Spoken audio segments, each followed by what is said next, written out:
সাংখ্য কি স্বীকার করেছে? পুরুষ বহু, জীব বহু। এই বহুত্ব মানে হলো সে মোর এম্পিরিক্যাল, সেটা কিন্তু anti Plato, anti Upanishad, anti Vedanta. ওই যে 25টা ক্যাটেগরি করছে, তার একটা বড় ক্যাটেগরি হচ্ছে প্রকৃতি, ওই যে যেটা অ্যারিস্টটলের ম্যাটারের মতো। তাহলে তো বদ্ধজীব তো ঈশ্বর হতে পারে না, আর মুক্ত হলে তার সৃষ্টির আকাঙ্ক্ষা হইবে কেন? বিজ্ঞানের যে বেসিক কথাটা কিন্তু সাংখ্য অত্যন্ত গুরুত্বের সঙ্গে।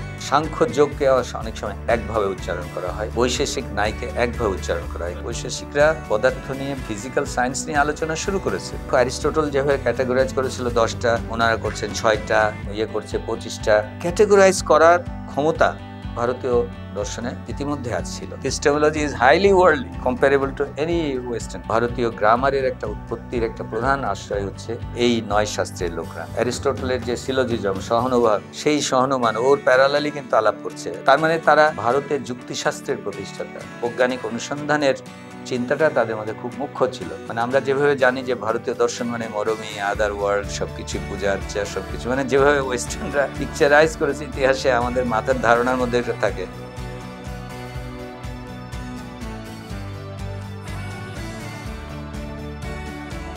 আচ্ছা, আমরা তাহলে শুরু করি আবার আমাদের গত দিনে আলোচনাটাকে যদি আবার একটু ঝালিয়ে নেই। আমরা ভারতীয় দর্শনের যে পর্যায়ে ছিলাম, ভারতীয় দর্শনে মনে আছে যে আমরা দুটো ব্রড ভাগ হয়েছিল, বৃহৎ বিভাজন। একটা হলো আস্তিক দর্শন, একটা হলো নাস্তিক দর্শন। ভারতীয় পরিভাষায় ঈশ্বরে বিশ্বাসের সাথে এটা সম্পর্ক না, এটা হলো বেদে যারা বিশ্বাসী তারা হলো আস্তিক, আর বেদে যারা বিশ্বাস করে না তারা হলো নাস্তিক। এবং আস্তিকের দলে আমরা স্বরদর্শনের কথা বলেছিলাম, মীমাংসা, যেটা মীমাংসার মধ্যে দুটো ভাগ, পূর্ব মীমাংসা এবং উত্তর মীমাংসা। পূর্ব মীমাংসা মূলত বেদের বিভিন্ন ব্যাখ্যা নিয়ে, উত্তর মীমাংসায় আমরা বেদান্ত এবং অন্যান্য উপনিষদ ইত্যাদি গ্রন্থগুলো দেখব। মানে এটা বৃহত্তর অর্থে এক ধরনের সাহিত্য, বেদান্ত সাহিত্য। দুটো ছাড়া বাকি আরো 4টা যেটা ছিল সেটা ছিল সাংখ্য, যোগ এবং নাই বৈশেষিক, ছিল আস্তিক দর্শনের বিভাজনে, যারা বেদকে অস্বীকার করে নাই। আর নাস্তিক দর্শনে মূলত অস্বীকার করেছে যারা, তারা হচ্ছে একদমই বেদকে, তার মধ্যে জৈন, বৌদ্ধ, এটা পড়েছি আমরা, আর চারবাকের কথা বলেছি, তাই না? চারবাক দর্শন এর আলাপ করেছি সংক্ষেপে। এবং গতদিন আমরা বৌদ্ধ দর্শন দিয়ে শেষ করেছিলাম, মনে আছে। বৌদ্ধ দর্শনে বিশেষভাবে উল্লেখযোগ্য ছিল যে আমরা এটা আসলে সেই অর্থে দর্শন যত না, তার চাইতে মূলত একটা জীবন পদ্ধতি সম্পর্কে উনি বেশি জোর দিয়েছিলেন। এবং এই যে আমরা যেটাকে প্রমাণ, প্রমেয়, ভারতীয় পরিভাষায় যেগুলো যেভাবে বলা হয় প্রমাণ এবং প্রমেয়, তাই না? প্রমাণ কি কি পদ্ধতিতে হয়, ভারতীয় পরিভাষায় ছিল যে একটা হলো যে আমাদের প্রত্যক্ষ, অর্থাৎ যেটাকে আমরা গ্রিকদের সাথে তুলনা করলে এম্পেরিক্যাল পদ্ধতি, এম্পেরিসিজমের পদ্ধতি ব্রডলি। আরটা ছিল যেটা অনুমান, আমাদের যেটা মূলত ডিডাকশন, যেটা গ্রিসে আমরা লজিক দিয়ে যেটা করা হতো, এবং আমরা যদি অ্যারিস্টটলিয়ান ভাষায় সেটাতে ইন্ডাকশন এবং ডিডাকশনের এক ধরনের প্যারালাল। আর গ্রিসের থেকে নতুন যেটা ছিল শ্রুতি বা শব্দ, যেটা হলো একটা প্রমাণ হিসেবে কেউ কেউ গ্রহণ করেছে, নাস্তিক দর্শনে গ্রহণ করেনি কেউ। হয়তো জৈনরা মহাপুরুষের বাণীকে গ্রহণ করেছে কিন্তু কোনো পবিত্র গ্রন্থ হিসেবে বলে নাই। আবার বুদ্ধ নিজের কথাকেও গ্রহণ করতে না করেছেন, কিন্তু পরে দুটো সেক্টস, মহাযান এবং হীনযান, তারাই বিভিন্নভাবে এটাকে হয়তো বদলেছে কিছুটা, কিন্তু মূলত আসলে বৌদ্ধ ধর্মেও কোনো শব্দ বা শ্রুতি নেই, তাই না? এটা ছিল। আর চারবাকে তো নেই, তারা তো বেদকে অপরিসীয় যারা বলেছে তাদেরকে ভণ্ড, কাপুরুষী নানানভাবে বকাঝকা করেছেন, তাই না? আমরা এগুলো কিন্তু মানে আগের দিনে আলাপ করেছি। এবং বৌদ্ধ ধর্মের সবচেয়ে বড় বিষয়টা, বৌদ্ধ ফিলোসফির, উনি এইসব প্রশ্নকে, বিশেষ করে এই আত্মা, ঈশ্বর ইত্যাদি প্রমেয়, যেটা খুবই গুরুত্বপূর্ণ ভারতীয় মানে দর্শন, কেন যে কোনো দর্শনে এপিস্টেমোলজি যারা চর্চা করেন বা মেটাফিজিক্স, তাদের জন্য এগুলো খুব গুরুত্বপূর্ণ। ঈশ্বর, আত্মা, পরকাল ইত্যাদি এই প্রশ্নগুলোকে উনি নিষ্প্রয়োজন প্রশ্ন মনে করছেন, এবং উনি আসলে এই জগতের বিষয় নিয়ে থাকতে বলছেন, জাগতিক বিষয় নিয়ে। এবং সেইখানে উনি পরলোক বা স্বর্গ ইত্যাদি না কল্পনা করে, যেটা তার নির্বাণ, সেই নির্বাণ প্রাপ্তিটা এই জগতেই, জগতে কিভাবে করেছেন মনে আছে? যে সবচেয়ে বড় তিনি এখানে শাশ্বত বিষয়, চিরকালীন বিষয় বলছেন দুঃখ। দুঃখ কেন? কারণ দুঃখের এই যে সাইকেলটা তৈরি হয় মানুষের, সবচেয়ে বড় সত্যি জগতের সেটা হলো দুঃখ। এবং দুঃখটা তৈরি কি হয়, কারণ এটা হলো এক ধরনের দুষ্ট চক্র তৈরি হয় কামনা বাসনা আকাঙ্ক্ষার। এবং এই যে কামনা বাসনা আকাঙ্ক্ষার দুষ্ট চক্রে যদি কেউ মুক্তি পেতে চায়, তাকে এটা কোথাও না কোথাও ব্রেক করতে হবে। এবং নির্বাণ হচ্ছে সেই যে কোথাও না কোথাও তার চক্রটা, সে দুঃখের এই যে স্রোতটা, সেই স্রোতটাকে থামালে, যে তাহলে কামনা বাসনা আকাঙ্ক্ষার এই কোথাও না কোথাও যদি একটা ছেদ টানা হয়, এবং তাহলেই একমাত্র আসলে জ্ঞান লাভ হয় এবং নির্বাণ যেটা, সেই নির্বাণ লাভ হয়। তার মানে এই পরিষ্কার যে নৈতিক একটা ভ্যালু, এটা আসলে একটা নীতিশাস্ত্র, এটা একটা নৈতিক ভ্যালু যে তোমার কোথাও না কোথাও থামতে হবে, কারণ আকাঙ্ক্ষার এর কোনো বাসনার এই দুষ্ট চক্রের কোনো শেষ নেই, এটাই চিরকালীন। কিন্তু এই চিরকালের এই বিষয়টা থেকে কোথাও না কোথাও থেমে মুক্তি লাভ করতে হবে। এটা নট দ্যাট যে খালি সবার মানে একটা বিশেষ শ্রেণীর জন্য, আমরা প্রত্যেকের জন্যই আমাদের নিজস্ব জগতে মিনিমাম ন্যূনতম জীবন নির্বাহ করা, জীবিকা নির্বাহ করা, বা ন্যূনতম মানে সময়ের সাথে তাল মিলিয়ে ন্যূনতম, ধরা যাক যে আমি যদি আয়ের কথা বলি, আমার যদি পার্থিব সুখের কথা বলি, ন্যূনতম বিষয় একটা আছে। আর একটা হচ্ছে ন্যূনতম রূপ বা একদম মোটামুটি এক ধরনের মাঝারি সুখের চাইতে আরো আরো আরো চাই, আরো চাই, দরকার হলে অন্যকে বঞ্চিত করে চাই, দরকার হলে ওনাকে শোষণ করে চাই, অন্যায় করে চাই, মানে এই যে একটা স্রোত, এই স্রোতটা কোথাও না কোথাও থামাতে হবে। এবং এইটাই হচ্ছে তার ভাষায়, এটাও একটা বড় বন্ধন। বন্ধনটাকে এই থাকা হয় যখন স্রোতের মধ্যে আমি চক্রে পড়ে যাই। আমরা সবসময় বাহ্যিক মানে আমার জন্মগত বিভিন্ন রকম সামাজিক, অর্থনৈতিক পরিবেশ ইত্যাদি সব কিছুকে হয়তো অনেক বড় বন্ধন, সেটা নিঃসন্দেহে রাজনৈতিক বন্ধন। কিন্তু আমার আকাঙ্ক্ষাটা যদিও সামাজিক পারিপার্শ্বিক অন্য ব্যবস্থা থেকে কিছুটা তৈরি হয়, কিন্তু সেটাও যেমন একটা ফ্যাক্ট, কিন্তু নিজেরও মধ্যে এক ধরনের চর্চার, ব্যক্তির দায়িত্ব তাই বলে ফুরিয়ে যায় না যে সমাজ আমাকে কেবল উচ্চ আকাঙ্ক্ষিত করে তুলেছে, আমাকে আশেপাশের একটা সিস্টেম শুধু আমাকে ভোগবাদী করে তুলেছে, এই কথা সবসময় বলে খাটে না। প্রত্যেক মানুষেরও নিজের কিছু দায়িত্ব থাকে, বোঝার দায়িত্ব থাকে যে আমার চাওয়াটা কিন্তু আমার নিজস্ব ব্যাপারও। আমি যদি ওই চাওয়ার পিছনে দৌড়াতে থাকি, তাহলে আমার কোনো অবসর থাকবে না, আমার কোনো পরিবার থাকবে না, আমার কোনো অন্য মহৎ কাজ করা থাকবে না। এবং সবচেয়ে বড় কথা, আমি ওটার কাছে বন্দী। এই যে চিরকালীন বন্দী, এই বন্দিত্বটা থেকে মুক্তির একটা উপায় হচ্ছে যে আমাকে মুক্ত থাকতে গেলে আমার চাওয়াটাকে এক ধরনের লিমিট করতে হবে। হ্যাঁ, এটা ছিল, এটা খুব বড় বিষয়। আমরা এখান থেকে আজকে বাকি চলে যাচ্ছে আস্তিক দর্শনে। আস্তিক দর্শনের শুরুতে যে চারটা দর্শনের যে বিষয়গুলো ছিল, সাংখ্য, যোগ, বৈশেষিক নাই, সেটার মধ্যে আমরা যাচ্ছি। তো প্রথমে হলো সাংখ্য দর্শন। এগুলোর ইতিহাস বা অন্যান্য মানে সবকিছু পড়া আমাদের উদ্দেশ্য না এই পাঠচক্রে, যদি সেগুলো গুরুত্বপূর্ণ অবশ্যই। কিন্তু আমরা এখানে শুধু এটার মূলত প্রমাণ প্রমেয়, যেহেতু এপিস্টেমোলজি আমাদের মুখ্য উদ্দেশ্য, সেই জায়গা থেকেই আমরা কনসেন্ট্রেট করব। তো সাংখ্যের আমি এখান থেকে একটা পড়লে শুনতে সুবিধা হবে যে এখানে সাংখ্যেরও মূল বক্তব্যটা কি।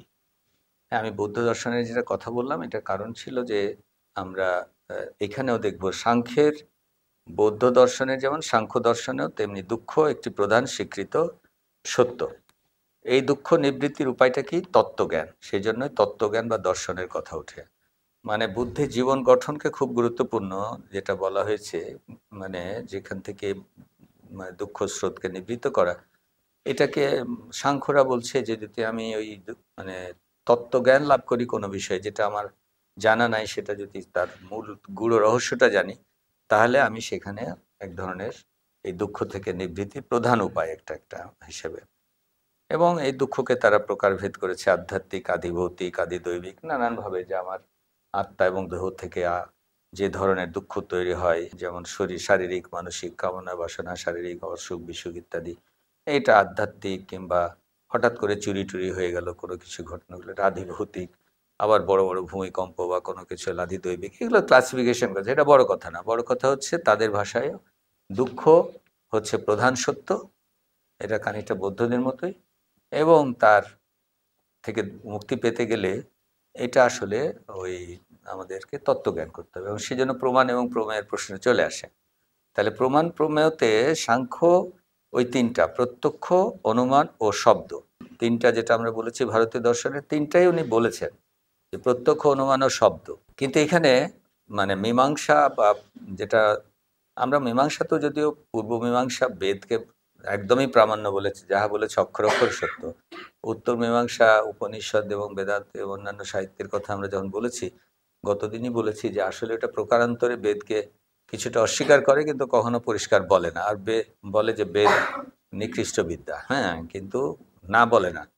কিন্তু সেই ক্ষেত্রে সাংখ্য বলে যে এই মীমাংসা যেভাবে বলে তার বিপরীতে শব্দ অনিত্য, মানে এই শব্দ সম্বন্ধে তাহলে মীমাংসার মতো কিন্তু সে না।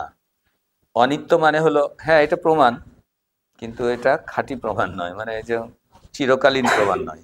মানে অনিত্য মানে হলো রিলেটিভ, এটা আবার ভুল হইতে পারে। আবার নিত্য হলে মানে চিরন্তন। তাহলে এখানে কিন্তু মানে আমি আবারও বলেছি যে আসলে বেদকে, এগুলো সবগুলো পরবর্তী প্রায় সব দর্শনই আসলে বেদকে কিছুটা মানে অস্বীকার করে, মানে বেদের যে অবলম্বনে যে ব্রাহ্মণত্ব এবং অন্যান্য যে পূজা আর্চা মানুষকে, সমাজকে একদম প্রতিষ্ঠা করে তুলেছিল, সেখান থেকে মুক্তির উপায় খুঁজছিল। এবং এটা পঞ্চম শতাব্দী, ষোড়শ কি বলে ষষ্ঠ শতাব্দী, 2-3 শতাব্দী জুড়েই এই মুভমেন্টটা চালু হয়েছিল। কিন্তু তার মধ্যে কেউ কেউ সরাসরি অস্বীকার করেছে, 4 ভাগ জৈন বৌদ্ধ, আবার কেউ কেউ পাশ কাটিয়ে গেছে। হ্যাঁ, উপনিষদও সে অর্থে পাশ কাটানোর চেষ্টা করেছে, কিন্তু সে যতটা না ডাইরেক্টলি বলেছে, এই যে 4টা দর্শনের মধ্যে কেউ কেউ আবার বিভিন্ন রকমভাবে না করে নাই, সরাসরি পাশ কাটিয়ে গেছে। হ্যাঁ, তখন কি করেছে, সে বলছে হ্যাঁ প্রমাণ, শব্দ প্রমাণ, কিন্তু এটা অনিত্য।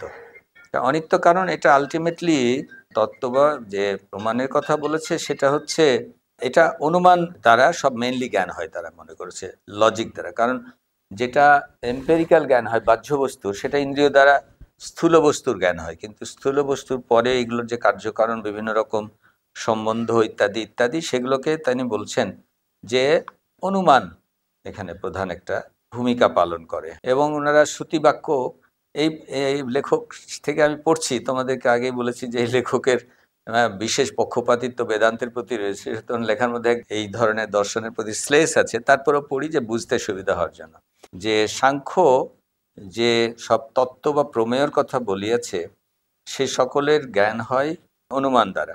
প্রত্যক্ষ দ্বারা বাহ্য স্থূলত্বের জ্ঞান পাওয়া যায়, ইহার বেশি নয়।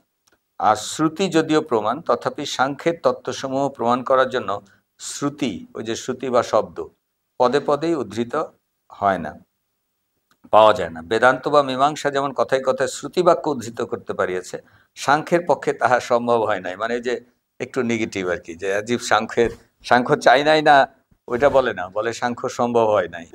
আর কোনো আস্তিক দর্শন মীমাংসা দয়ের মতো এত পদে পদে শ্রুতি উদ্ধৃত করিতে পারি নাই। মানে উনি যেহেতু শ্রুতির পক্ষে আর কি, হ্যাঁ, বেদান্তের তো ইত্যাদি যখন দোহাই দিয়েছে, এই মানে শ্রুতিবাক্যের দোহাই দিয়ে শ্রুতিবাক্য সময়মত উদ্ধৃত করিয়াছে, কোথাও কোথাও টিকা দিয়েছে, কিন্তু এই আলোচনায় মানে এরা খুব গভীরতা দেখাতে পারে না, এটা মানে ওনার ধারণা। এখন বিভিন্ন রকম পঞ্চবিংশতি উপদেশের কথা বলেছে, অর্থাৎ ক্যাটেগরির আলোচনা সাংখ্যরা করেছে। এই ক্যাটেগরি, বিভিন্ন ক্যাটেগরির কথা মনে আছে যে আমরা অ্যারিস্টটলের যে 10টা ক্যাটেগরি, এখানে কিন্তু 25টা ক্যাটেগরির আলোচনা ওনারা করেছেন। এবং একটা স্পেশাল ক্যাটেগরি এখানে হলো পুরুষ বা জীব, একটা হলো যারা গাঁতা, হ্যাঁ, পুরুষ বা জীব। এইটা এখানে সাংখ্যের মতটা হচ্ছে খানিকটা জৈনদের পুরুষ বা জীব কিন্তু শুধু একটা না, এমনকি অন্যান্য জীবন্ত বস্তুর মধ্যে, কীট পতঙ্গের মধ্যেও জীব আছে বহু, মনে আছে জৈনদের, হ্যাঁ, ওরা কিন্তু বহুত্বে। এই পুরুষ জীবও কিন্তু সাংখ্য হলো বহু।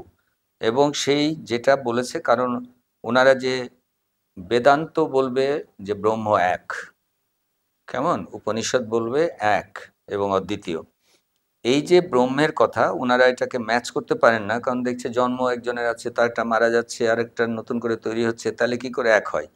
অর্থাৎ অবজারভেশন, এই জায়গাটি যদি ভালো করে দেখো, তাহলে হচ্ছে যে এই পুরুষ এক না, পুরুষ হলো বহু। এটা কিন্তু খুবই গুরুত্বপূর্ণ, কারণ এটা আবার go back to Greek. Samkhya যখন বলছে পুরুষ বহু, প্রকৃতিতে বহুত্ব স্বীকার করছে, এমন মানে গাতা বহুত্ব স্বীকার করছে, হ্যাঁ, তখন গ্রিক দর্শনের কথা মনে আছে? গ্রিক দর্শনে যারা হেরাক্লিটাস, হ্যাঁ, যেমন দেখেছিল, বলেছিল পরিবর্তন মুখ্য, বহু মুখ্য, এক নদীতে কেউ দুইবার গোসল করে না। যারা অবজারভেশনের পক্ষে তারা কিন্তু অল দ্য টাইমই, প্রত্যক্ষণের পক্ষে যারা এম্পিরিক্যাল সাইডে থাকবে তারা কিন্তু সবসময়ই বহুকে, কারণ বহুটাই দেখা যায়, বহুটাই দেখে। আর যারা একের পক্ষে তারা বলবে এই বহুর মধ্যে কিন্তু এক লুকিয়ে আছে, কারণ পরিবর্তনটা মায়া। কোনো কোনো ক্ষেত্রে ভারতীয় দর্শন বলবে এটা মায়া, আসলে তার ভিতরে এক এবং অদ্বিতীয় লুকিয়ে আছে। গ্রিক দর্শনে কি হয়েছিল? Socrates, Plato, Aristotle. প্লেটো এসে বলছিল যে এককে আমরা দেখি না কিন্তু জানি, বহুকে আমরা দেখি কিন্তু জানি না। মনে আছে না? তাহলে এই বহু এবং একের পুরনো প্রশ্ন, একটা চ্যাপ্টার রিপাবলিকে, এক ও বহুর পুরনো প্রশ্ন। এই পুরনো প্রশ্ন ভারতে কিন্তু ডিল করা হচ্ছে, খেয়াল করো। ভারতে ডিল করছে, বেদে এগুলো নিয়ে অত আলোচনা নাই। বেদে জাস্ট যা দেখেছে অনেক কিছুই, তারা যদিও ঈশ্বর বলছে, বহু দেবতার কথা বলছে, বহু কিছু আলোচনা হচ্ছে, বহু যে পূজা আর্চা হচ্ছে, বেদ এত ডেপথ জানে। কিন্তু ওখান থেকে উপনিষদ, কিন্তু আমরা আগামী দিন যখন পড়বো উপনিষদ তখন দেখবো যে ওখান থেকে ওনারা মানে ফিল্টার করে এক অদ্বিতীয় ব্রহ্ম, অদৃশ্য ব্রহ্মের কথা আসছে, এক এক একত্ববাদে আসছে। এটা কিন্তু এই জৈনরা কিন্তু তা বলে নাই। বৌদ্ধরা তো এই নিয়ে আলোচনায় নিষ্প্রয়োজন মনে করেছে। চার্বাক তো আলোচনা যারা করে তাদেরকে ঠক জোচ্চোর বলেছে। শুধু জৈনরা স্বীকার করেছে, কিন্তু বহু স্বীকার করেছে। সাংখ্য কি স্বীকার করেছে? মানে পুরুষ বহু, জীব বহু। এই বহুত্ব মানে হলো সে মোর এম্পিরিক্যাল কথার, হ্যাঁ, পরিষ্কার। হ্যাঁ, সে কিন্তু উপনিষদ বা কি বলে বেদান্তের সাথে তার মিল মানে নাই, অপোজিট, বহু। এবং এই ক্ষেত্রে সে কিন্তু প্লেটোর অপোজিট। প্লেটো কিন্তু more connected with the Upanishad, বা অ্যারিস্টটলেরও যখন মেটাফিজিক্সে যাচ্ছে, মেটাফিজিক্স আলটিমেটলি কিন্তু সেই যখন তোমার বিইংয়ে, মানে পারফেক্ট বিইংয়ে ওয়াননেসে চলে যাচ্ছে, ফার্স্ট কজে চলে যাচ্ছে, তখন কিন্তু এক হয়ে যাচ্ছে। খেয়াল করো, অ্যারিস্টটলও কিন্তু আলটিমেটলি মেটাফিজিক্সে একে চলে যাচ্ছে। আচ্ছা, তাহলে এখানে ভারতীয় দর্শনে প্যারালালটা আসলো সাংখ্যে, যে বহু, সেটা কিন্তু প্লেটোর anti Plato, anti Upanishad, anti Vedanta. এবং সাংখ্যের মতে আমরা বললাম যে মানে ভারত এবং এর সঙ্গে শব্দ এবং প্রমাণের কথা যেটা বলেছে শ্রুতি, সেটাও কিন্তু সাংখ্য বলছে যে শ্রুতি কিন্তু অনিত্য, শব্দের প্রমাণ অনিত্য। গ্রিক দর্শনে শব্দ প্রমাণ নাই, ভারতীয় দর্শনে আছে, কিন্তু মীমাংসা যেভাবে নিত্য বলবে, শ্রুতি উদ্ধৃত করবে, বেদান্ত যেভাবে বলবে, সাংখ্য কিন্তু তা বলছে না, বলছে অনিত্য। এটা অনুমান দিয়ে আবার ঠিক করতে হয়। আর অন্যরা তো, নাস্তিকরা তো মানছে না। সাংখ্যের মতে এই পুরুষ শুধু ভোক্তা কর্তা নয়, সে নিষ্ক্রিয় সাক্ষী মাত্র। জ্ঞানোদয় না হওয়া পর্যন্ত জাগতিক ব্যাপারে তাহার সুখ দুঃখ বেশিরভাগই দুঃখ উৎপাদন করে। হ্যাঁ, এইভাবে তাহার বোধ হয়, এবং জ্ঞানোদয় হইলে, অর্থাৎ কিসে কি হয় জানিলেই গুরু তার কি বলে ভক্তিত্ব লোপ পায়, তখন সে হয় মুক্ত। মানে যতক্ষণ পর্যন্ত জ্ঞানোদয় না হচ্ছে কিসে কি হয়, মানে কার্যকারণ সম্বন্ধ, অর্থাৎ বৈজ্ঞানিক চর্চা, কার্যকারণ সম্বন্ধ, কিসে কি হয়, জ্ঞান উদয় না হয়, ততক্ষণ পর্যন্ত সে কিন্তু এই প্রকৃতির কাছে, মানে ওই যে 25টা ক্যাটেগরি করছে তার একটা বড় ক্যাটেগরি হচ্ছে প্রকৃতি। ওই যে যেটা অ্যারিস্টটলের ম্যাটারের মতো, সেই প্রকৃতি, নেচার কিন্তু তাকে বন্দি করে রেখেছে।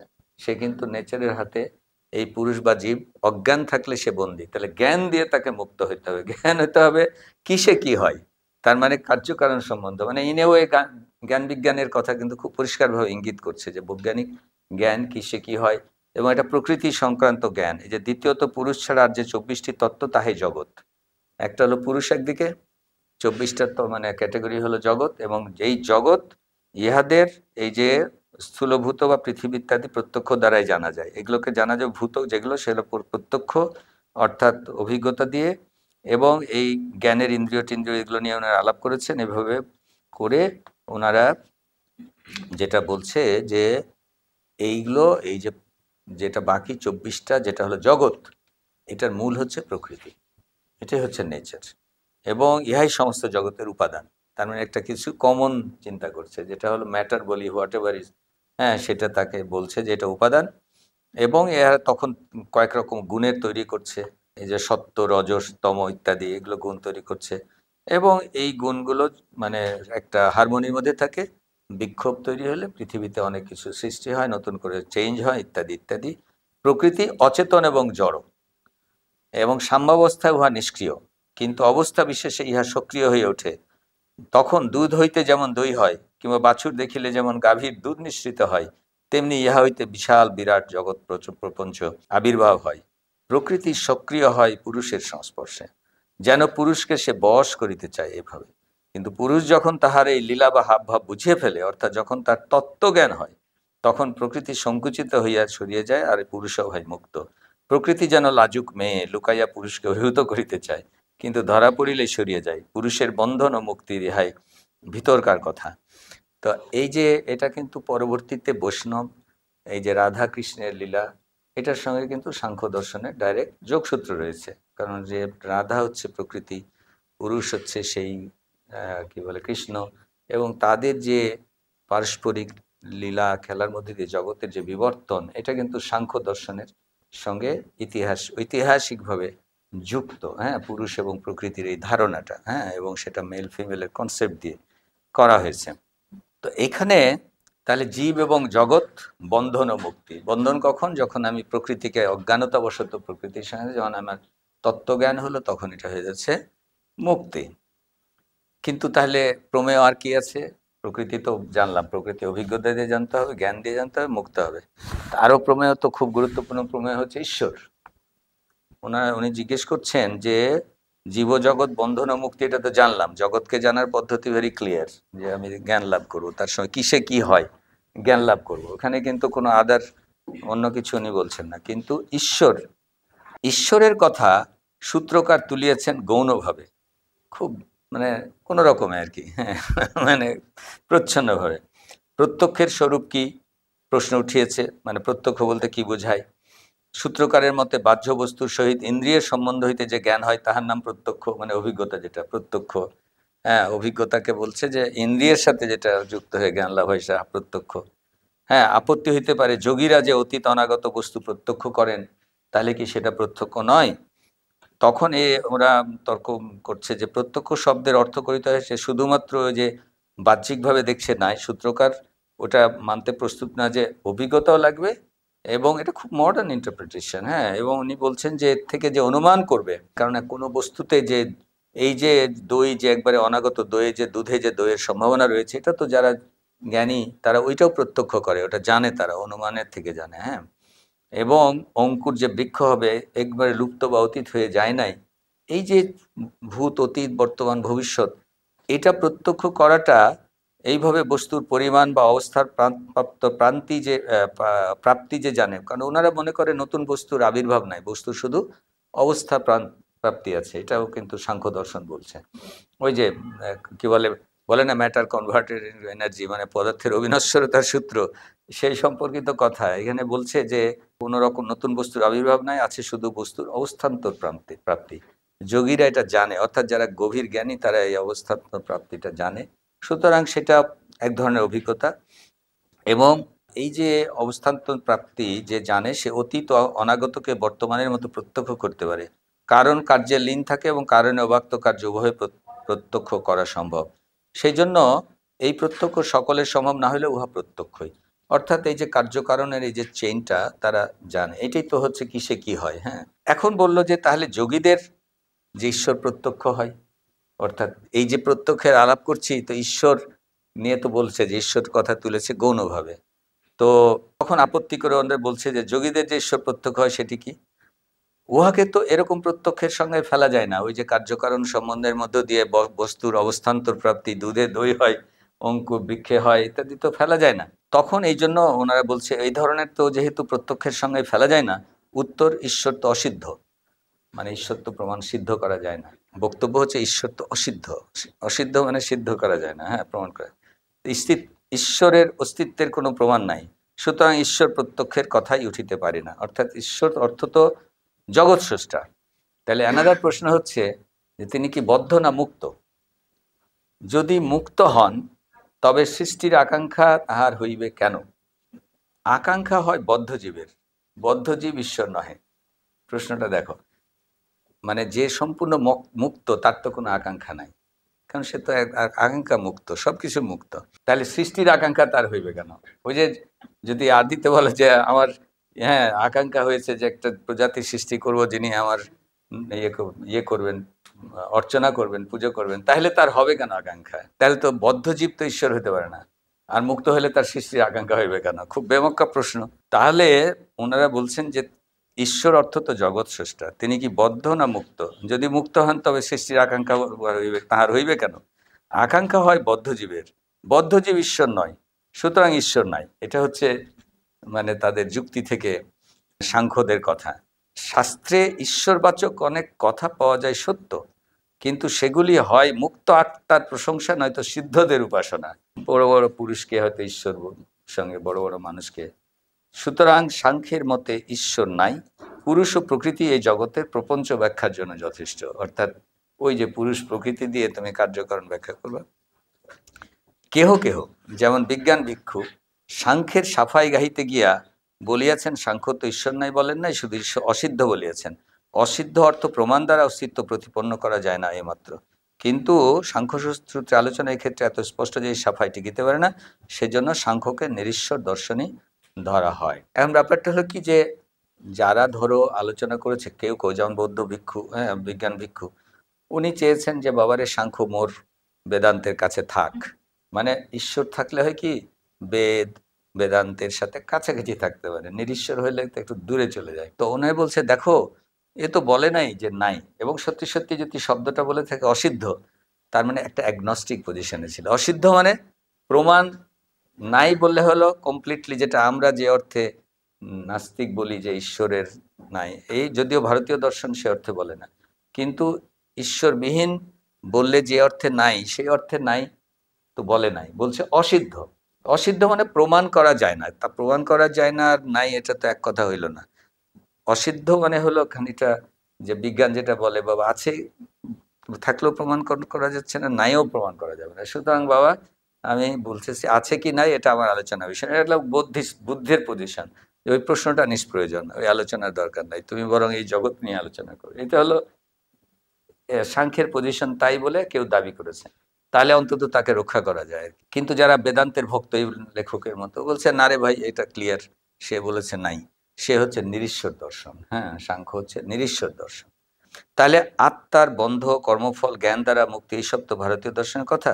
সাংখ্যের বেলায় বন্ধন ঠিক কর্মফল নয়। সাংখ্য এই না যে আমি বাজে কাজ করলাম বলে বন্ধ হয়ে গেলাম, ভালো কাজ করলে মুক্ত হয়ে গেলাম, এইটা না আসলে। হ্যাঁ, এটা হচ্ছে যে ইহা অজ্ঞানতা জনিত এবং প্রকৃতির সাহায্যে ঘটিত। আমি যদি প্রকৃতির যদি অজ্ঞান থাকি, না জানি, তাহলে আমার বন্ধ। জগতের তত্ত্ব জানিলে অর্থাৎ প্রকৃতির স্বরূপ বুঝিয়ে ফেললে আর বন্ধন থাকে না। বন্ধনের কারণ অন্যরা যা বলিয়াছেন, বেদান্তের অবিদ্যা তাহা সাংখ্যের অভিপ্রেত নয়। বেদান্ত বলতেছে যে আমরা অবিদ্যা বেশি জানি, ওই যেমন বেদে প্র্যাকটিক্যাল ওয়ার্ল্ড বেশি জানি, আদার ওয়ার্ল্ড কম জানি। কিন্তু সাংখ্য তা বলছে না। সাংখ্য বলছে আমরা এই প্রকৃতির কার্যকারণ সম্বন্ধ জানি না। তার মানে সত্যি বলতে কি, বিজ্ঞানের যে বেসিক কথাটা কিন্তু সাংখ্য অত্যন্ত গুরুত্বের সঙ্গে বলছে। হ্যাঁ, আমরা পড়লে দেখব যে ইউরোপিয়ানদের একটা ধারণা তৈরি করেছে ভারতীয় দর্শন মানে সব হলো আদার ওয়ার্ল্ডলি, সব হচ্ছে মরমী, সব হচ্ছে এক ধরনের মিস্টিক। হ্যাঁ, এটা একটা তৈরি করে ফেলেছিল, মানে উপনিষদীয় কিংবা বেদ মরমী ওই ধারণার সাথে একদম ম্যাচ মিলিয়ে দিয়ে সব দর্শনকে এইভাবে। কিন্তু আসলে আমরা দেখব যে এটা অনেক ওয়ার্ল্ডলি, মোর সামটাইমস মোর দেন গ্রিক দর্শনের, হ্যাঁ, চাইতেও এক ধরনের ফিলোসফিক্যাল পয়েন্টের দিক থেকে মোর সায়েন্স কম্প্যাটেবল ফিলোসফিক্যাল পয়েন্ট এই ভারতীয় দর্শনে আছে, যেটা হাইলাইটেড হয় না, কারণ পরে বেদান্ত দিয়ে ছাপাই গেছে সব, আর বেদ দিয়ে। আচ্ছা, তাহলে এই যে মুক্ত অবস্থা আত্মার স্থিতি কিরূপ ইহা বিচার প্রয়োজন। বন্ধনটা তাহার অস্বাভাবিক, তাকে মুক্ত মানে তাকে তো আসলে অজ্ঞানতা বশত বন্ধন করে দেওয়া হয়েছে। সাংখ্য কতগুলি জিনিস অস্বীকার করিয়াছে। বৌদ্ধদের ক্ষণিকাত্ববাদ, ন্যায়ের ঈশ্বর কর্তৃত্ব সে মানে নাই, হ্যাঁ, মানে বৈশেষিকের ইত্যাদি পরে আমরা আনবো। পরমাণুবাদ অস্বীকৃত। বেদান্তের ব্রহ্মাত্ম বা এক, এটাও অস্বীকৃত। শব্দকে নিত্য, এটাও অস্বীকৃত। বেদের অপরিসীয় তত্ত্ব, এটাও মানে অস্বীকৃত ইত্যাদি। এই যে তাহলে তোমার মোটামুটিভাবে স্থির আত্মা আছে, কিন্তু বন্ধন ও মুক্তির ইতিহাস হচ্ছে প্রকৃতিকে যদি জেনে ফেলে তাহলে তার মুক্ত হয়ে গেল। হ্যাঁ, এটাই হচ্ছে সাংখ্য দর্শন। এবং আমি আগেই বলেছি যে এই প্রকৃতি এবং পুরুষের এই বিষয়টা পরবর্তীতে আমাদের যেটা বৈষ্ণব পদাবলিতে এসছে, আমাদের যে পরবর্তীতে লিটারেচারে এসছে, এটা অনেক প্রভাব, কিন্তু দর্শন হিসেবে এর যে মূল বাণী বক্তব্য এটা মানে খুব বেশি আর বিকশিত হয় নাই। আমরা মানে পরবর্তীতে এগুলো খানিকটা চাপাই পড়ে গেছে বলতে হয়। মূল বাণীগুলো আসে নাই। এর লিটারেরি মিনিংটা যখন আমি রাধাকৃষ্ণের কাহিনীতে আসছি বা যখন বৈষ্ণব পদাবলিতে আসছি, এটা মোর লিটারেরি অর্থ গ্রহণ করেছে, কিন্তু এর যে মূল বিষয়টা ছিল যে আসলে জ্ঞান লাভ করতে হবে, কিসে কি হয় জানতে হবে, বৈজ্ঞানিক অনুসন্ধান করতে হবে, সেই বিষয়টা আসলে ডেভিয়েটেড হয়ে গেছে। প্রকৃতি পুরুষ, নারী পুরুষের ইয়ে হিসেবে, প্রকৃতি পুরুষের চিত্র হিসেবে আদার লিটারেরি পার্টটা চলে গেছে। যোগ, তাহলে সাংখ্যের সঙ্গে যোগ একসঙ্গে আলোচনা করতে হয়। আসলে যদিও 6টা, কিন্তু মীমাংসা আর সাংখ্য যোগকে অনেক সময় একভাবে উচ্চারণ করা হয়, বৈশেষিক ন্যায়কে একভাবে উচ্চারণ করা হয়। কেন করা হয় সেটা আমরা আসছি। এটার কারণটা হলো, আমি পড়ে শোনা একটু। তাহলে বেদান্ত সূত্রে একাধিক স্থানে এবং নানাভাবে সাংখ্যের মত, বিশেষত তাহার প্রকৃতিবাদ খণ্ডনের চেষ্টা হয়েছে। মানে সাংখ্যে তো প্রচণ্ড রকমভাবে ওয়ার্ল্ডলি, প্রকৃতি, নেচার, সেটা নিয়ে আলোচনা হয়েছে। ওটা খণ্ডনের চেষ্টা করেছে যে এই ওয়ার্ল্ড থেকে মুক্ত করে আদার ওয়ার্ল্ডে নিয়ে যাওয়া, যেটা আমাদের প্লেটোর কাজ, তাই না? অ্যারিস্টটল যেটা চেয়েছেন খানিকটা পার্ট মেটাফিজিক্স দিয়ে, ফিজিক্স নয়, ফিজিক্স থেকে মেটাফিজিক্সে নিয়ে যাওয়া, এখানেও তাই হয়েছে। বেদান্ত হচ্ছে মোর মেটাফিজিক্যাল। সাংখ্যের বিরুদ্ধে শেষ কথা বলিয়া বেদান্ত সূত্রকার বলিতেছেন, এতেন যোগ প্রত্যুক্তং। মানে সাংখ্যের আলোচনা শেষ করে বলেছেন যে এতেন যোগ প্রত্যুক্তং, অর্থাৎ যাহা বলা হইল তাহাতে যোগ দর্শনও নিরস্ত হইল। যোগের বিরুদ্ধে আর পৃথক যুক্তি প্রয়োগ নিষ্প্রয়োজন। ইহা হইতে বোঝা যাইবে যে যোগ ও সাংখ্যের মধ্যে দর্শন হিসেবে পার্থক্য তেমন কিছু নাই। ফিলোসফিক্যালি, এপিস্টেমোলজিক্যালি একদম এক। জীব ও জগৎ সম্বন্ধে উভয়ের মত এক, পার্থক্য শুধু ঈশ্বর সম্বন্ধে। সাংখ্য ঈশ্বর অসিদ্ধ বলিয়া এক প্রকারান্তরে তাহা অস্বীকার করিয়াছে, যোগ ঈশ্বর মানিয়াছে, প্রমাণ প্রয়োগ দ্বারা তাহার অস্তিত্ব প্রতিপন্ন করিয়াছে এমন নয়, তথাপি স্বীকার করিয়াছে। এইটুকুই উভয়দের মধ্যে প্রভেদ। সেই জন্য সাংখ্যকে নিরীশ্বর যোগ আর যোগকে শেষ্বর সাংখ্য বলিলে কোনো ভুল হইবে না, বলা হইয়াও থাকে। দর্শনের প্রধান বিচার্য, অন্য বিষয়ে উভয়ের মধ্যে কোনো পার্থক্য নাই। তার মানে হলো যে খুব যে যুক্তি প্রমাণ দিয়ে বলেছে যোগ, তা কিন্তু বলে নাই। কিন্তু ওই সময়ে এরকম নিরীশ্বর দর্শন নিয়ে বেঁচে থাকা চার্বাকরা তো আরো বেশি বেদকে গালাগালি করে মারাই গেছে। ওই সময়ে সাংখ্য যতটুকু কথা বলেছে এটা দিয়ে মানে টিকে থাকা কিন্তু খুব কঠিন ছিল। তো তখন কেউ কেউ আবার এখানের সঙ্গে একটু টুইস্ট করে দিয়ে বলছে না না, ঈশ্বর শেষ্বর সাংখ্য আর নিরীশ্বর যোগ একই কথা। হ্যাঁ, তো শেষ্বর করে দিয়ে একটু ফুটিং তৈরি করার চেষ্টা করেছে। যুক্তি প্রমাণ দিয়ে প্রমাণের বলে নাই, হ্যাঁ, অত প্রমাণ ট্রমাণ দেখাতে চাই নাই, উদাহরণ দিয়ে যে কোনোভাবে হোক তারা এটা করে দিয়েছে। এই হচ্ছে কাজে আমরা এপিস্টেমোলজিক্যালি যোগ নিয়ে আলাদা আলোপ করব না। যোগের পরবর্তীতে মেইন কন্ট্রিবিউশন হচ্ছে যে তারা আবার ফিজিক্যাল ওয়ার্ল্ডে ওই যে মানুষের বিভিন্ন রকম ব্যায়াম, আসন, প্রাণায়াম ইত্যাদি নানান কিছু যেটা সারা পৃথিবীতে আবার ছড়িয়ে গেল, যোগ ব্যায়াম যেটাকে আমরা বলি, সেইগুলোর কিন্তু উদ্যোক্তা হচ্ছে এই দর্শন। কারণ তারা মনে করত যে জীব, পুরুষ এই ধরনের নানান রকম এক্সারসাইজের মধ্য দিয়ে প্রকৃতিকে এবং নিজেকে ভালো রাখার চেষ্টা আরো বেটার করতে পারে। এবং সেইটা যোগ সাহিত্য তৈরি হলো, যোগের অনুষ্ঠান তৈরি হলো, যোগের ব্যায়াম তৈরি হলো, হ্যাঁ, যোগের নানান টাইপের আসন, মুদ্রা, প্রাণায়াম ইত্যাদি ইত্যাদি, যেটা এখন একটা বিরাট ব্যবসাতেও পরিণত হয়েছে। তা আমরা তাহলে সাংখ্য এবং যোগ মানে আর সাংখ্যের আলোচনা আর করা দরকার হবে না, রাইট? এখন আমরা চলে যাচ্ছি বৈশেষিক দর্শনে। তো এখানে এদেরও ইতিহাস রয়েছে। আমরা কোনো মানে দর্শনেরই ইতিহাস বা ব্যাকগ্রাউন্ড ইত্যাদি বেশি আলাপ করছি না, বিকজ এটা আমাদের করতে গেলে যে সময় যাবে তাতে আমাদের যে প্ল্যান পরিকল্পনা মতো আমরা এগোতে পারবো না, এটা বিষয় না। তবে বৈশেষিক দর্শনের আদি পুরুষ হিসেবে সবচেয়ে ধরা হয় কনাদ বলে একজনকে, যিনি কণাভুক ছিলেন। ধরা হতো যে খুব সিম্পল লাইফ লিড করতেন, রাস্তার এখানে খাবারের কণা কুড়িয়ে খেতেন এবং উনি ভক্ষণ করতেন কণা, এই জন্য কনাদ বলা হতো ইত্যাদি নানান কথা বলা হয়েছে। কিন্তু বৈশেষিক শব্দটা এসছে সেটা হলো বিশেষ বলে একটি পদার্থ তিনি স্বীকার করিয়াছেন, সেই জন্য তাহার দর্শনের অধিকতর নাম, প্রসিদ্ধ নাম হচ্ছে বৈশেষিক। হ্যাঁ, মানে বিশেষ সেটা হলো একটা পদার্থ হিসেবে ট্রিট করেছেন। এবং এইটা একসময় সে বেশ অভিজাত হয়ে গেছিল এবং তাকে পড়তে হতো, এবং মল্লিনাথ এই দর্শনের একটা মর্যাদা তৈরি হয়ে গেছিল। কিন্তু এই লোকের মতে যে তার সম্মান অক্ষুণ্ণ রাখে নাই, মানে আসলে অক্ষ রাখে না এই কারণে যে এই দর্শনের মানে উনি সবসময় এক ধরনের দর্শন কঠিন ভাষায় হবে, অন্য অন্য বিশ্ব নিয়ে আলোচনা করবে, মানে যেটা হচ্ছে মেটাফিজিক্যাল আলোচনা না করলে দর্শন হয় কি করে, এই ধরনের একটা বোধ আছে। তো লেখকের সেজন্য ওইভাবে বলেছেন উনি। আমরা সোজা বৈশেষিকের দোটানা বলে একটা সাবজেক্টে যেখানে বলেছে, মূল কথা আমি আবারও বলছি যে এই লেখককে পড়ার উদ্দেশ্যেই নয় যে ওনার কথাকে হুবহু বলা, কিন্তু মানে খুব সিম্পল ভাষায় মূল কথাটা বলেছেন, এরপরে আমরা ইন্টারপ্রিটেশনে আমাদের মতো করে, কারণ আমাদের পার্ট হচ্ছে গ্রিক দর্শন, ভারতীয় দর্শনের প্রাথমিক দিকগুলো আলোকে সবসময় চিন্তা করতে হবে যে উনি আসলে কি বলতে চাচ্ছেন। হ্যাঁ, এবং গ্রিক ভারতকে প্যারালালি মানে চিন্তা করলে তোমার এই আলোচনাগুলো একসঙ্গে ক্লিয়ার হবে। কারণ আমরা যখন ওয়েস্টার্ন ফিলোসফি ইতিহাস পড়ছি তারা আবার এই ভারতীয় দর্শনে এই বিষয়গুলোকে গুরুত্ব দেয় না। আবার ভারতীয় দর্শনে যারা লিখেছেন, আমি যেমন বললাম যে রাধাকৃষ্ণন, তারা আবার সব উপনিষদীয় বেদান্ত চিন্তাকে হাইলাইট করেছেন, কিন্তু এখানে যে ভিতর ভিতর এত সম্পদ আছে এটা খুব কম লোকই হাইলাইট করে। তো বৈশেষিকের দোটানা বলে একটা কথা বলছেন। বৈশেষিকের সূত্রগুলি এবং অধ্যায় ও বিষয় বিভাগগুলি একটু মন দিয়া বিচার করিলে দেখা যাইবে যেন ইহার ভিতর পাশাপাশি দুইটি চিন্তার সূত্র পরস্পর জড়াইয়া চলিয়াছে। বৈশেষিকের আরম্ভ অথাত ধর্মং ব্যাখ্যা সামং, ধর্ম ব্যাখ্যা করিব, যাহা হইতে অভ্যুদয় ও নিঃশ্রেয়স লাভ হয় তাহাই ধর্ম। ধর্ম বলতে বোঝাচ্ছে যাহা হইতে অভ্যুদয়, উৎপত্তি, নিঃশ্রেয়স অর্থাৎ শ্রেষ্ঠত্ব লাভ হয়, সে হয় তাই ধর্ম। ইহার পর ষষ্ঠ অধ্যায়ে রীতিমতো বেদের ধর্মের আলোচনা হয়েছে, দান, শ্রাদ্ধ, ভোজন, প্রতিগ্রহ, নানান বিষয়গুলো বেদ যেগুলো আলোচনা করেছে ষষ্ঠ অধ্যায়ে কিছু কিছু, এবং অনেক শ্রুতি ও স্মৃতির বিষয় বিবেচিত হয়েছে।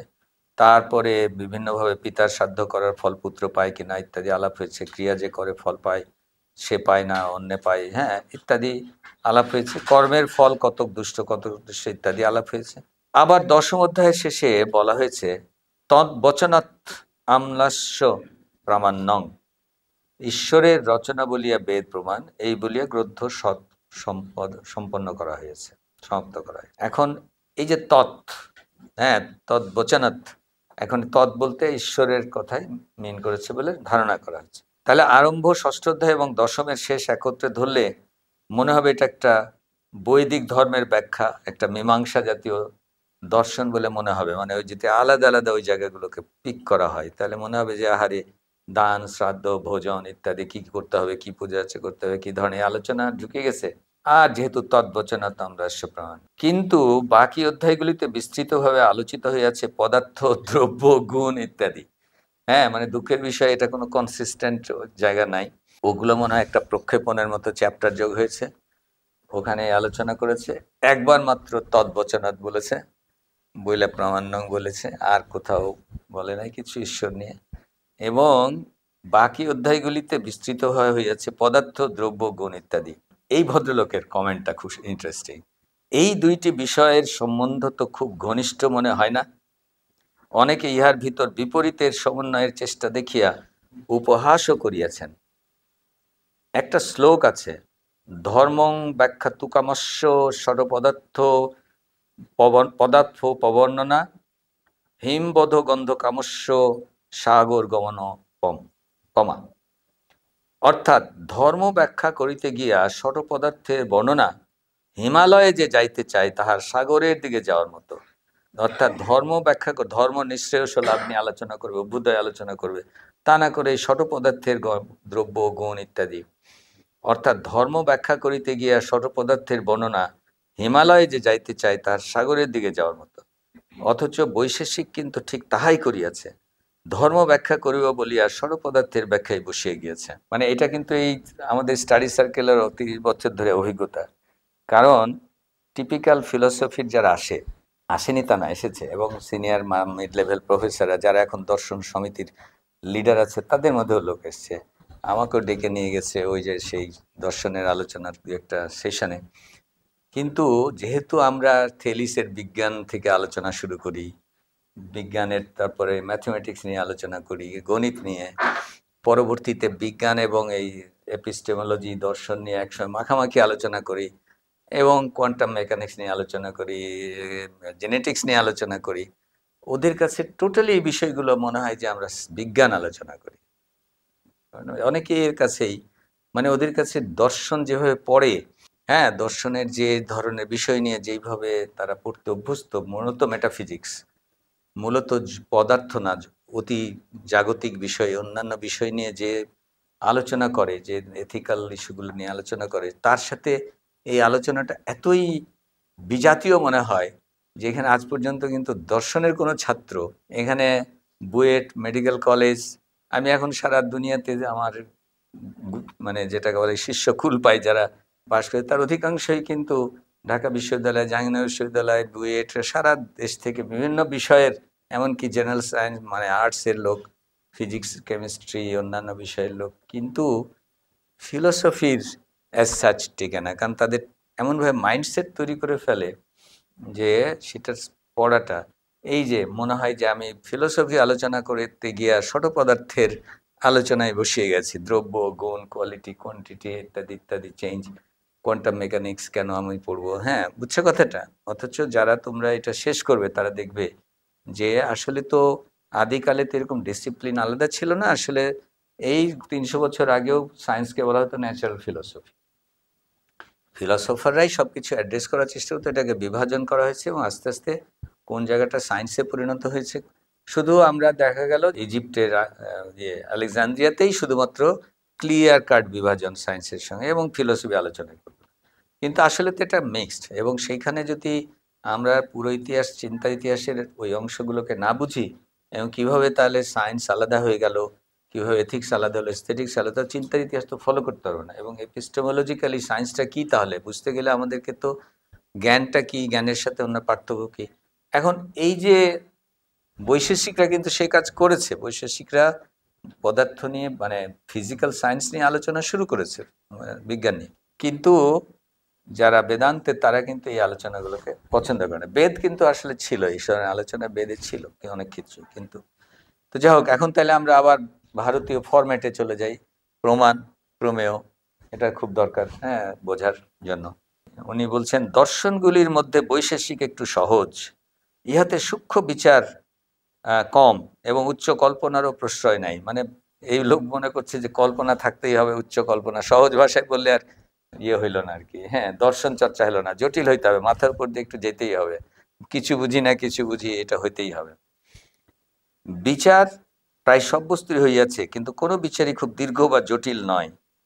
কোনো লেখক, যেমন বাঙালি সন্ন্যাসী সন্তদাস বাবাজি, বৈশেষিককে বালকদের মনে দার্শনিক জিজ্ঞাসা উদ্বৃত্ত করার চেষ্টা মাত্র মনে করিয়াছেন, পূর্ণাভাব দর্শন মনে করেন নাই।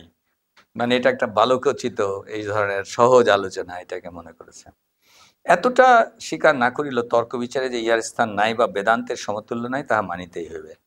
আচ্ছা, বৈশেষিকের প্রমাণ সম্বন্ধে মতটা একটু নতুন ধরনের। এই যে তদ্বচনাৎ অমনাস্য প্রমাণ্যং, ঈশ্বর কর্তৃক উক্ত বলিয়া বেদ প্রমাণ, এই কথা সূত্রকার 2 জায়গায় বলিয়াছেন, এক না 2 জায়গায় বলেছেন।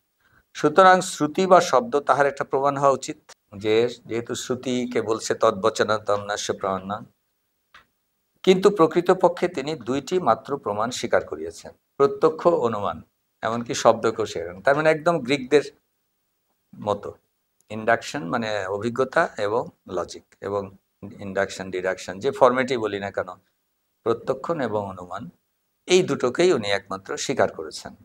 শব্দ প্রভৃতি অন্যান্য যেসব প্রমাণ অন্যরা স্বীকার করেছেন সে সমস্তই এই 2টি অন্তর্ভুক্ত। এতেন শব্দং ব্যাখ্যাতা, অর্থাৎ শব্দ প্রমাণের স্বরূপ। শব্দকেও আসলে ওই যে চার্বাকরা বলেছিল, শব্দই এক অর্থে অনুমান, কারণ শব্দ শ্রুতিকে তুমি ব্যাখ্যা করে, অতীত থেকে খানিকটা ব্যাখ্যা করে যুক্তি দিয়ে বলছে উহা বলা হইয়াছিল, তাহলে এটা মানে অনুমানের পর্যায়ে পড়ে গেল। এই জন্য ওনারাও বলছেন এতেন শব্দং ব্যাখ্যাতাং, হ্যাঁ, শব্দ প্রমাণের বিচার সমাপ্ত হয়েছে। সুতরাং এখানে বৌদ্ধরাও তাই, বৌদ্ধরাও শব্দ বা প্রমাণ নিয়ে কোনো কিছু বলতে চায় নাই। কিন্তু শব্দকে স্বতন্ত্র প্রমাণ না করিয়া স্বীকার করিলেও কনাদ বেদ বিরোধী নহে। মানে খেয়াল করো, এরা সবাই কিন্তু পিঠ বাঁচিয়ে চলেছে, বেদকে কেউ কিন্তু সরাসরি নাস্তিকদের মতো বলে নাই, বেদ একদম সেখানে বেদ যাহা বলে তাহা সত্য, তবে সেই সত্য আমরা জানি শব্দ অর্থের সমস্ত হইতে, সুতরাং অনুমান পৃথক প্রমাণ নয়। মানে যেই মুহূর্তে তুমি এটাকে অনুমানে ফেললা, সেই মুহূর্তে আর পৃথক প্রমাণ হইল না, অস্বীকারও করলে না, কিন্তু আবার খুব কেয়ারফুলি, মানে এটা বিশ্বাসতার উপর নির্ভর করে ঈশ্বরের এই বিভিন্নভাবে, হ্যাঁ, মুখের কথা বলে প্রমাণ, কিন্তু এটাকে আবার জানতে গেলে আমাকে মানে ইয়ে দিয়ে ইন্টারপ্রিটেশন দিয়ে প্রমাণ করতে হবে। এটা আমরা যখন আগামী দিন উপনিষদের সাথে একটু গীতা দেখব, তখন দেখব উপনিষদের সাথে গীতার আবার মানে মহাভারতে গীতা অংশের কিন্তু পার্থক্য রয়েছে। গীতাতে কিন্তু কৃষ্ণ আবার অর্জুনকে বলছে ধর্মজ্ঞানী লোকের জন্য, তার মানে এটাকে ইন্টারপ্রেট করতে জানতে হবে। যখনই তুমি ইন্টারপ্রিটেশনে গেলা, সেই মুহূর্তে কিন্তু আর নিত্য থাকলো না। সো কৃষ্ণের রোল কিন্তু খুব মানে বিভিন্নমুখী, আমরা আগামী দিন সেটা আলাপ করব। কিন্তু এখানে খুব পরিষ্কারভাবে বৈশেষিক দর্শন ক্লিয়ারলি কিন্তু আসলে বেদের প্রামাণ্যতাকে ঠিক স্বীকার করছে না, কারণ শব্দ বা প্রমাণকে যখন অনুমানে ফেলে দিলাম, সেই মুহূর্তে আরও কোনো প্রমাণ থাকলো না, তাই না? ওটা আলাদা হয়ে চলে গেল। প্রমেয় তাহলে কি? মানে জীব জগৎ ঈশ্বর, এটা তো প্রমেয় মেনলি আমাদের, হ্যাঁ, মানে পরকালো। লোকে উপহাসই করুক আর যাই করুক, বৈশেষিক দর্শন ধর্ম ব্যাখ্যা করিব এই ভনিতা করিয়া জগৎ ব্যাখ্যা করিয়াছে। মানে আবারও বলছি যে এই ফিলোসফিক্যাল ট্র্যাডিশনে একটা বিরাট গ্রুপের এই ধারণা যে জগৎ নিয়ে ব্যাখ্যা করলে ওয়ার্ল্ডলি ইহক লৌকিক ব্যাখ্যা দর্শনের বিষয় না, এটা এক ধরনের মেটাফিজিক্যাল আদার বিষয়গুলো। কিন্তু এটাই হচ্ছে আমাদের দুঃখের বিষয়।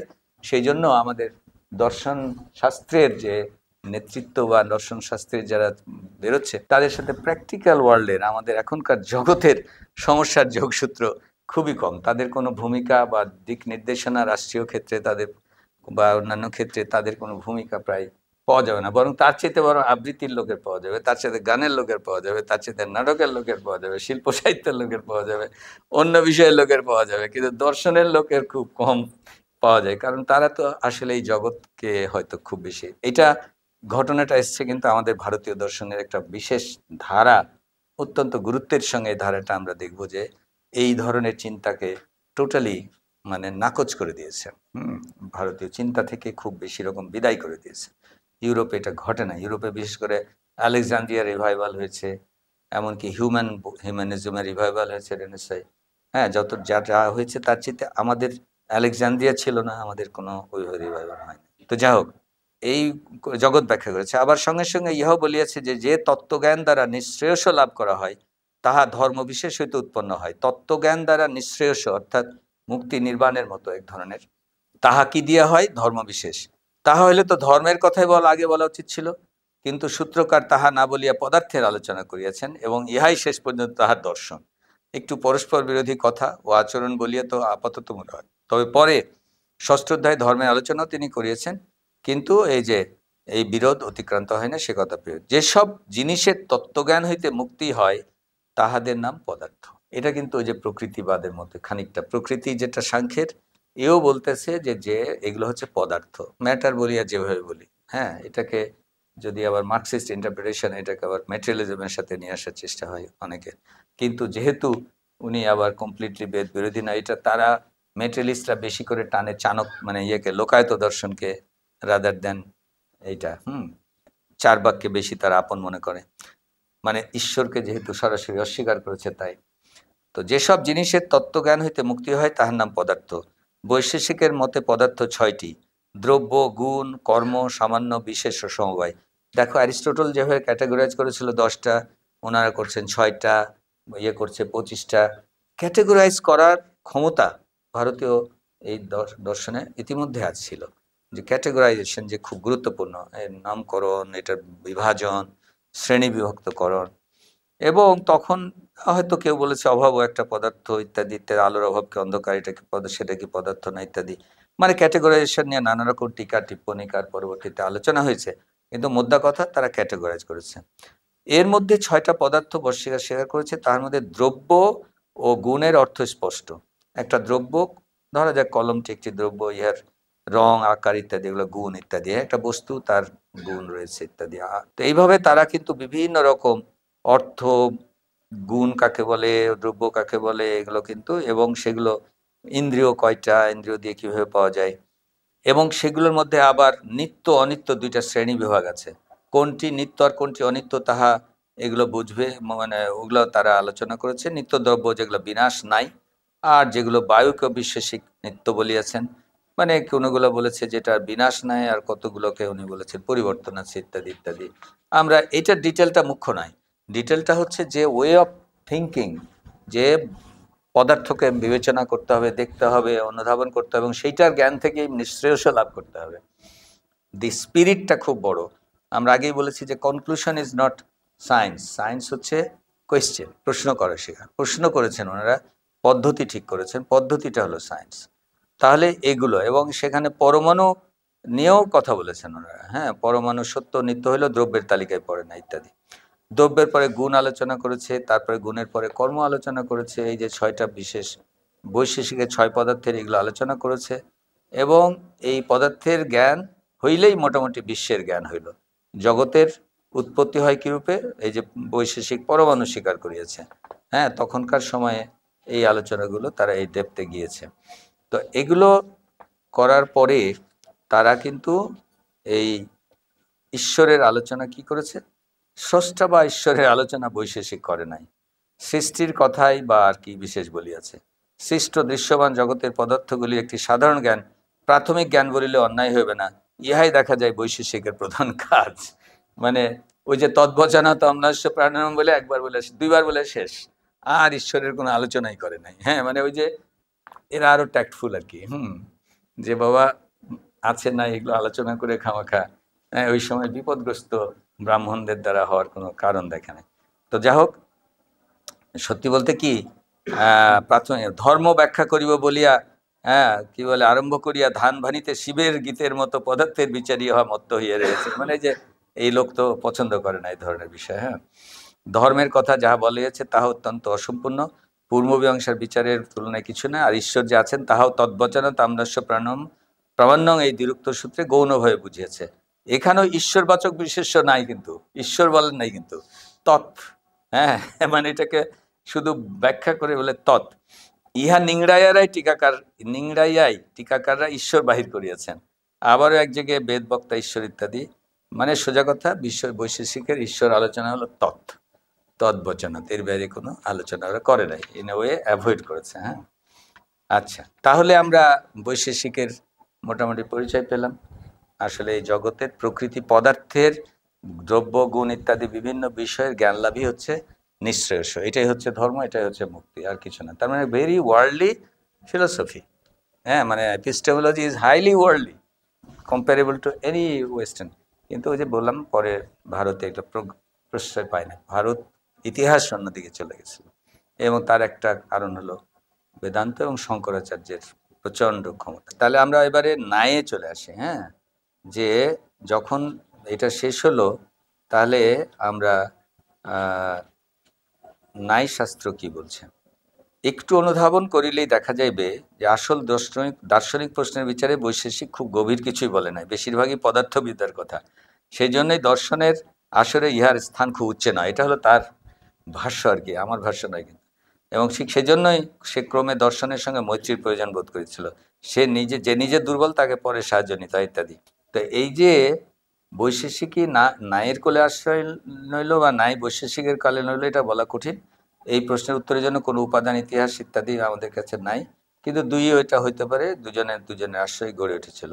উহাদের মধ্যে পার্থক্য তেমন নাই। আসলে বৈশেষিকের মতে প্রমাণ দুটি, ন্যায়ের মতে 4। ন্যায় যেটা করেছে, প্রমাণ, শব্দ ও উপমান। ন্যায়ের শেষ দুইটি প্রমাণ হচ্ছে, মানে ওখানে যেমন দুইটা ছিল, এ করেছে শব্দ উপমান। কিন্তু এই শব্দ উপমান এটা কিন্তু ওই অর্থে না, যেটা শ্রুতি অর্থে না, এটা হলো লজিকের অর্থে। হ্যাঁ, ভাষার যে লজিক মারপ্যাচ, এবং নয় এই মানে মানে যেটা আমাদের শাস্ত্র কি বলে, যুক্তিশাস্ত্রের গোড়াপত্তন এই নৈয়ায়িকরা করে দিয়েছেন, নাই যারা দার্শনিক। এবং সেই শব্দ এবং উপমান কত রকম হইতে পারে, এটা গ্রামারের উৎপত্তি, ভারতীয় গ্রামারের একটা উৎপত্তির একটা প্রধান আশ্রয় হচ্ছে এই শাস্ত্রের লোকরা। এবং ন্যায়ের এই বিষয়টাতে বিশেষ করে আহ, আমরা দেখছি যে ন্যায় সাহিত্য তখন গড়ে উঠেছে এবং ন্যায় অনেক জটিল বিশ্লেষণে। তো ন্যায়ের তত্ত্বজ্ঞান, পদার্থের তত্ত্বজ্ঞান হইতে নিঃশ্রেয়স লাভ হয়, ইহা ন্যায় ও বৈশেষিকের সমান মত।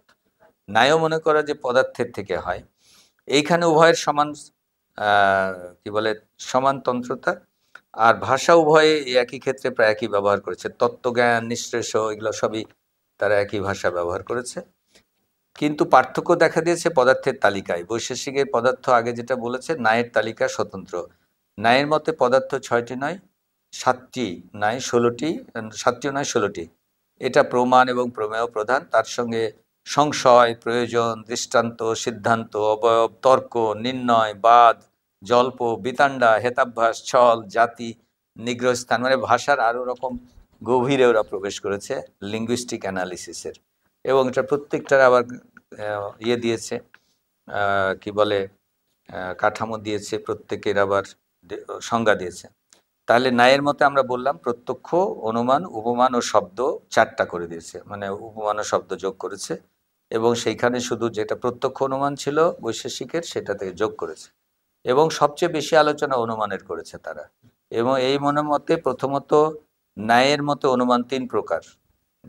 বৌদ্ধরা যেমন স্বার্থপরার্থ বলেছে তা নয়, এটা পূর্ববৎ, শেষবৎ ও সামান্যতন্ত্র দৃষ্ট। এবং কারণ দেখিয়া কার্যের অনুমান, যেমন মেঘ দেখিয়া বৃষ্টির অনুমান পূর্ববৎ।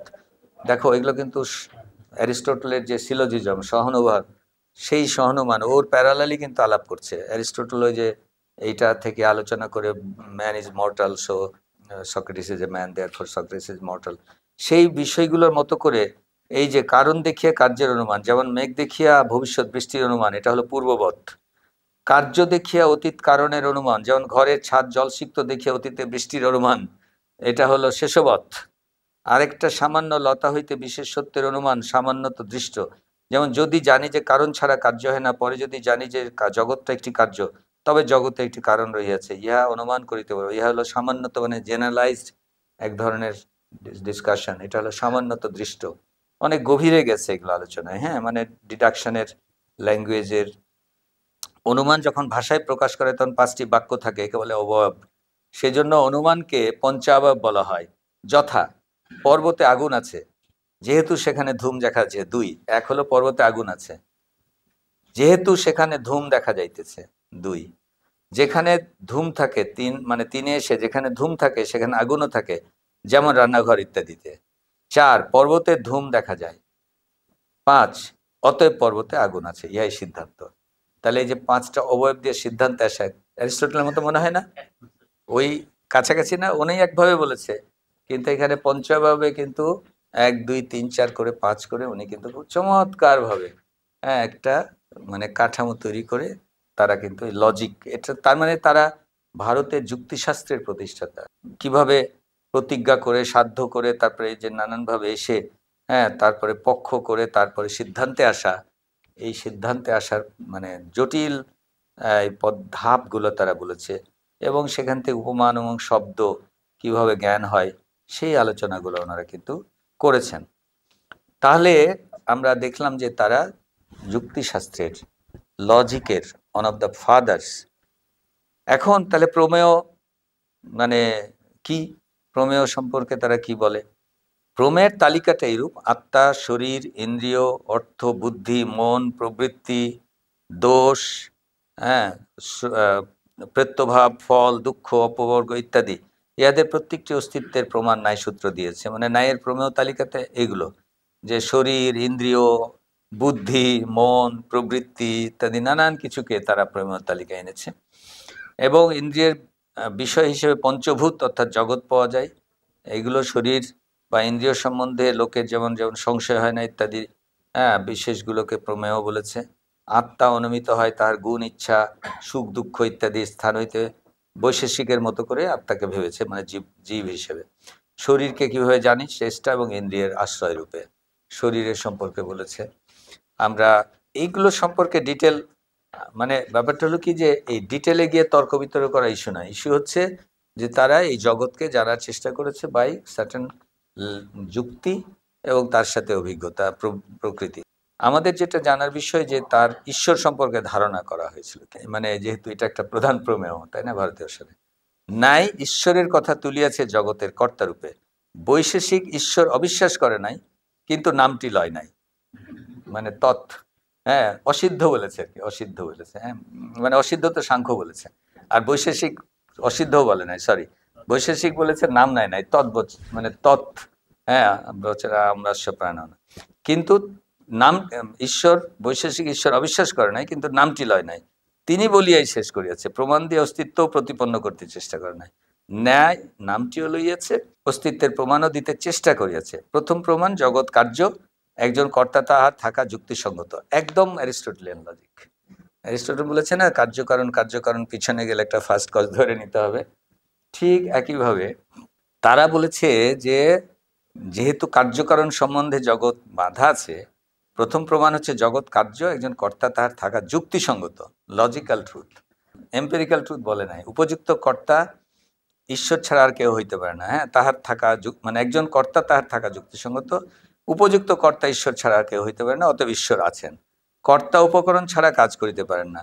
ঈশ্বরের জগৎ সৃষ্টির উপকরণ হলো পরমাণু সকল, ওইখানে কিন্তু বৈশেষিক সে, হ্যাঁ, পরমাণু সকল। এই কর্ম ফলদাতা ঈশ্বর ছাড়া আর কে হইতে পারে। মানুষে মানুষে যে প্রভেদ, কেহ বড় কেহ ছোট, এই সমস্ত মানুষের কর্মফল বা অদৃশ্য। একজন বিধাতা না থাকিলে এই অদৃষ্ট ফল দিতে পারে না, তাহলে ছোট বড় কে করেছে? ঈশ্বর ছাড়া হয় না।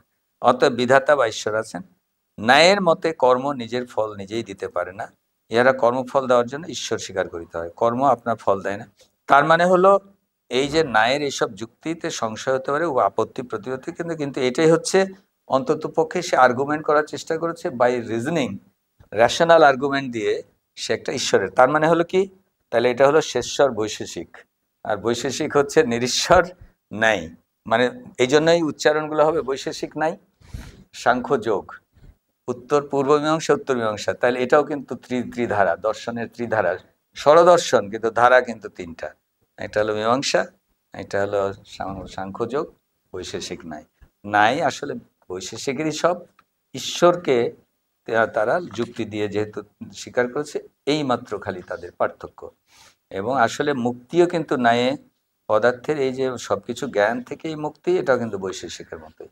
হ্যাঁ, সুতরাং আমরা দেখলাম যে এই যে স্বরদর্শনের চারটা দর্শন যেটা আমরা আলাপ করলাম, ইন টোটালিটিতে তারা কিন্তু অত্যন্ত ওয়ার্ল্ডলি। সেখানে যদি ঈশ্বর আসেন কোনোটাতে, যেমন যোগ এবং নাই করেছে, কিন্তু অ্যাপ্রোচের ফান্ডামেন্টাল অ্যাপ্রোচ, বিশেষ করে সাংখ্য যোগে বা সাংখ্য এবং বৈশেষিকে, একদমই অ্যাবসলিউটলি একটা ওয়ার্ল্ডলি বৈজ্ঞানিক অনুসন্ধানের চিন্তাটা তাদের মধ্যে খুব মুখ্য ছিল।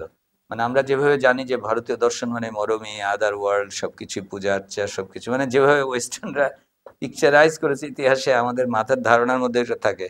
কিন্তু তার মানে হলো ভারতীয় দর্শনের একটা বিরাট ধারা ছিল, যেটাকে, হ্যাঁ, এই যে যেটাকে বলে পজিটিভ এক ধরনের ধারা ছিল, এবং ন্যায়েরটাকেও তারা খানিকটা পরবর্তীতে বিকৃত হয়ে গেছে।